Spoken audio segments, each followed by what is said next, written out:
Shalom, selamat malam Bapak Ibu Saudara yang dikasihi Tuhan Yesus Kristus. Selamat berjumpa kembali dalam renungan pada malam hari ini.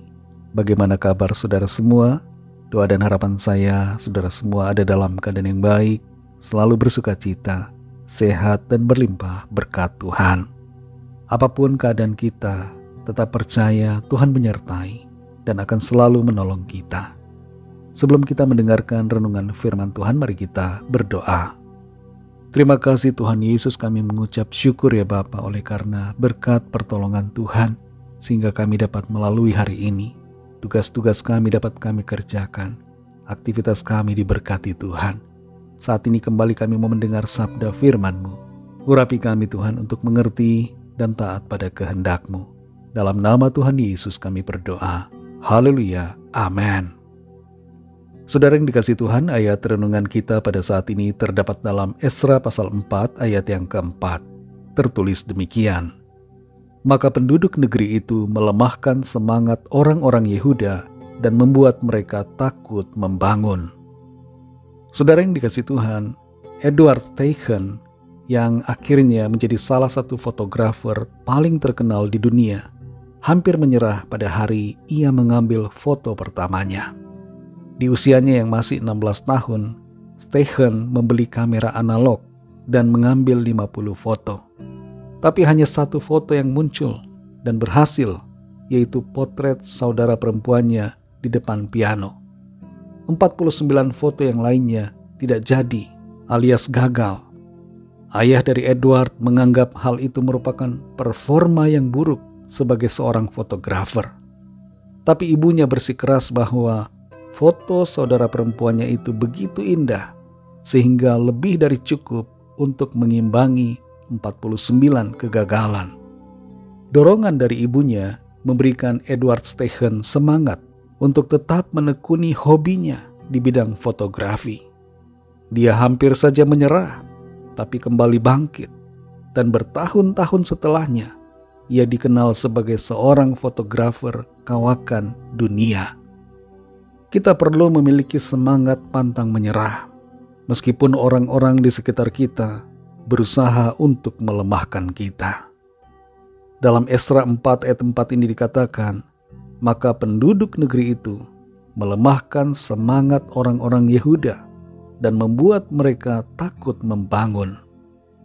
Orang-orang Yehuda dalam konteks ayat ini sedang berusaha untuk membangun kembali bait suci di Yerusalem, yang pada saat itu dalam kondisi memprihatinkan. Setelah kembali dari pembuangan atas perintah dari Raja Kores, mereka benar-benar melihat bahwa bait suci di Yerusalem dalam kondisi hancur. Itulah sebabnya Raja Kores, raja negeri Persia yang digerakkan oleh Tuhan, menyuruh Esra dan sebagian besar orang Israel untuk pulang dan membangun kembali bait suci itu. Namun dalam prakteknya di lapangan, pekerjaan pembangunan itu terhambat oleh adanya perlawanan dari penduduk di sekitar yang telah tinggal di situ ketika bangsa Israel mengalami pembuangan ke Babel dan Persia. Penduduk di sana berupaya untuk melemahkan semangat mereka dan membuat mereka takut untuk membangun.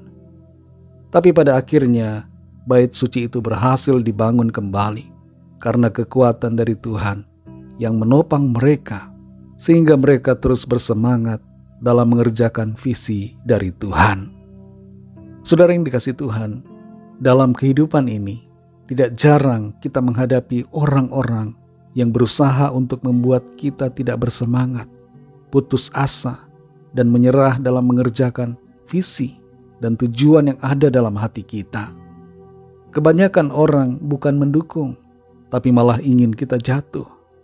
Ada orang-orang yang menjadi musuh dalam selimut, yang menaruh kerikil-kerikil secara diam-diam untuk membuat kita tergelincir, dan bahkan juga menaruh batu-batu besar untuk menghalangi langkah kita. Biasanya hanya sedikit saja orang yang benar-benar mendukung kita dan mau kita maju serta berhasil. Mereka adalah orang-orang yang mendoakan, memberi semangat, memberi support, menguatkan saat lemah, dan menemani saat kita sendirian.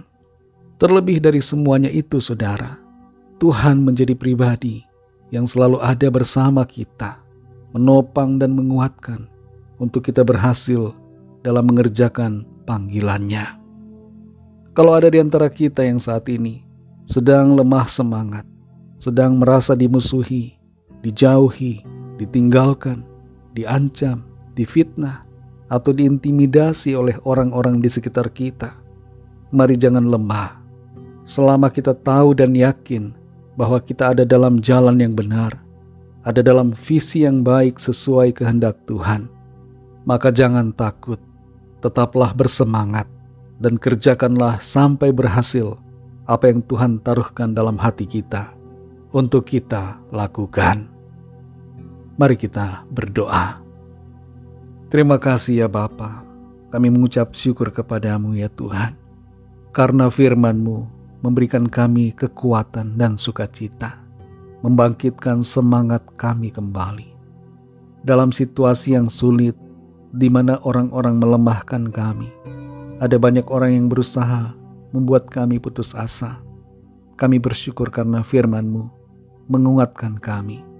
Firman-Mu membangkitkan kembali semangat kami yang pudar.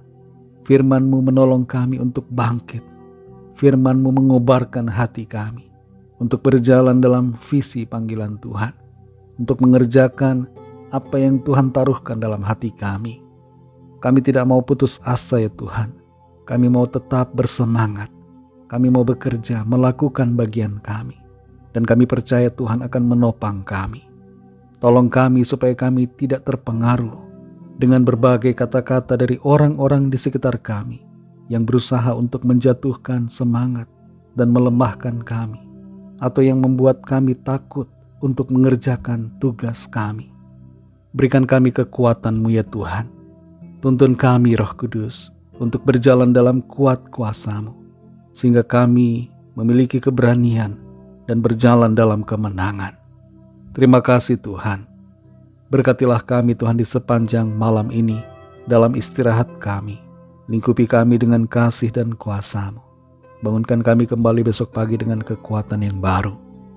Kembali saat ini kami bawa setiap pergumulan kami masing-masing, setiap permohonan doa yang disampaikan.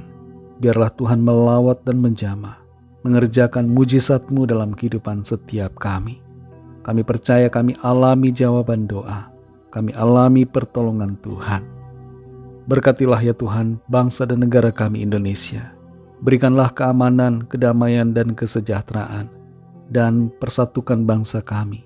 Agar dalam situasi politik saat ini menjelang pemilu, bangsa kami tetap bersatu dan mengasihi satu sama lain. Berkatilah juga bangsa-bangsa di dunia ini. Berikan juga keamanan dan kedamaian. Dan lawatlah ya Tuhan setiap orang dari segala bangsa, agar mereka percaya kepadamu dan menerima anugerah keselamatan. Ampuni kami Tuhan akan dosa kesalahan kami, seperti kami juga mengampuni orang yang bersalah kepada kami. Dan pimpinlah kami dalam kesempurnaan seturut kehendak-Mu. Berkat-Mu atas kami semua secara pribadi, dan berkat-Mu atas keluarga kami masing-masing. Dalam nama-Mu yang kudus, nama Tuhan Yesus Kristus, kami sudah berdoa dan mengucap syukur. Haleluya. Terimalah berkat Tuhan. Tuhan memberkati engkau dan melindungi engkau. Tuhan menyinari engkau dengan wajah-Nya dan memberikan kasih karunia. Tuhan menghadapkan wajah-Nya kepadamu dan memberikan damai sejahtera. Berkat anugerah dari Bapa Sorgawi, kasih karunia dari Tuhan Yesus Kristus, dalam persekutuan dengan Roh Kudus, menyertai kita semua, sekarang ini dan sampai selama-lamanya. Dalam berkat nama Tuhan Yesus Kristus. Haleluya. Amin. Puji Tuhan, saudara yang dikasihi Tuhan, saya percaya firman Tuhan menjadi berkat dan kekuatan buat saudara semua, dan Roh Kudus akan menolong saudara untuk lebih lagi memahami kebenaran firman Tuhan. Tuhan Yesus memberkati saudara semua. Sampai jumpa dalam renungan yang berikutnya. Haleluya.